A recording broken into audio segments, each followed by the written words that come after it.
Thanks so much, Julie. Here with Shawn Springs to talk about someone who I think is a pretty special football player, and that's Montez Sweat. And all offseason, I was hearing about that this guy right here, Trayvon Walker, is an athletic freak. But when I look at these numbers, man, what do you see? I see a smile on my face because as a defensive back, when you see those type of measurements, vertical inch, 36-inch vertical, 4'4" as a defensive lineman. And then the arm length too, man. You love that stuff. I'm thinking sacks. I'm thinking like, oh, you only got to cover for a little bit of time, and the guy with that type of speed and athleticism will get to the quarterback. Yeah, and that's exactly. I'm glad you brought that up. Athleticism and speed and power, and that's what he brings to you in a dynamic way.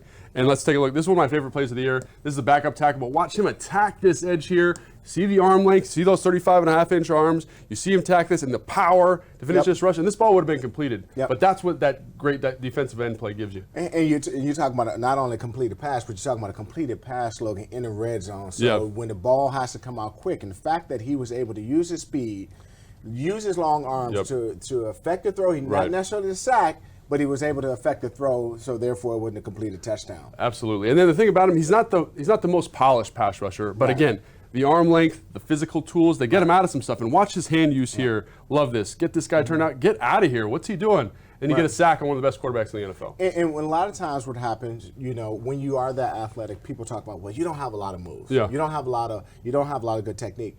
Oftentimes you may not you don't need it because you're able to do what we just saw in the play. So he was able to use his hands, get the offensive tackle's hands off of him, and still keep his outside leverage and make a play on Aaron Rodgers. Yeah, I love it. And then again, like you talk about being disruptive and awareness, you're going to get a down, you're going to get a pull, and then this tackle's going to pull. And watch how disruptive this young man is here on this play, grabbing the tackle, taking the down blocker, and this running back has nowhere to go because he has to bubble, and Allen's able to get in on the play. And see, those are the plays that go unnoticed, but when you're as a defense and you're watching that tape, you understand how important that is for you. Everybody else to be able to run to the ball. Now you got an outside edge defender who's getting up the field, making the ball bubble, allows the linebackers to be able to scrape and run. Absolutely. So now the whole defense can play because of one man's sacrifice and awareness on the play. And I'm really glad you brought up the term bubble because they play an interesting technique on the edge here. I think most people are used to seeing these guys kind of get outside here, right? But they actually attack the inside shoulder of the offensive lineman, and their goal here is to get pushback so they can play this gap and this gap, which is something that you don't see around the NFL too much.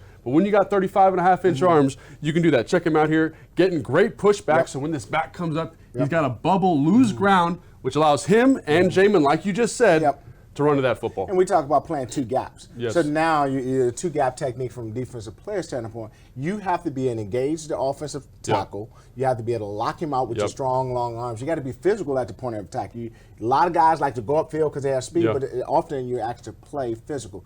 He played physical at the point of the track. He was able to make a play on the ball, or at least make the ball bubble again, or at least squeeze his gap. Two gaps. He actually played two gaps for those at home. Yeah, because he's getting such good vertical push here. And again, you see his eyes here. They're on the back, right? So he knows he can protect this C gap. And like you saw in that last clip, he can play the edge. And you mentioned the arm length. And then low man wins. It's all about the leverage. Oftentimes, if you can get up underneath someone and you can use your leverage, you can affect the play. Yeah, and there he is for the tackle for loss. And again, that's the skill set he brings, man. Big, physical, athletic dude who loves to play football. Excited to get all these guys healthy again.